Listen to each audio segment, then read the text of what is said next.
বিয়ার্সে হচ্ছে অজানা হাইব্রিড ঘাস। এই যে আমরা কেটে আনলাম, এই যে তাজা তাজা ঘাস। এখান থেকে আমরা কাটিং তৈরি করব। এই যে দেখতে পাচ্ছেন অনেক মোটা মোটা ঘাস, এই যে অনেক মোটা মোটা, এই যে আখের মতো, এই যে দেখতে পাচ্ছেন, এই যে আখের মতো মোটা মোটা ঘাস। এই যে এটা আমরা প্রথম রোপণ করেছি। বিশেষ করে কোনো ঘাস যদি প্রথম রোপণ করা হয় সেই ঘাসটি একটু বেশি মোটা হয়। তো এগুলো প্রথম রোপণের ঘাস, অনেক মোটা মোটা দেখতেই পাচ্ছেন। এই যে অনেক মোটা মোটা, এই যে অনেক মোটা। এরকম মোটা মোটা কাটিং এখন আমরা ডেলিভারি দিচ্ছি।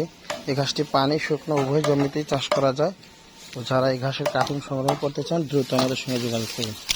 দেখতে পাচ্ছেন অনেক মোটা মোটা, এই যে এই যে কত মোটা মোটা, এই যে দেখুন, এই যে আখের মতো, এই যে কবি কল আখের মতো, এই যে দেখুন, এই যে আখের মতো। আমি আবার পরে কাটিং তৈরি করে ছবি উঠিয়ে দেবো ইনশাল্লাহ। দেখতে পাচ্ছেন এই যে কত মোটা, এই যে অনেক মোটা, এই যে যারা কাটিং সংগ্রহ করতে চান দ্রুত যোগাযোগ করুন।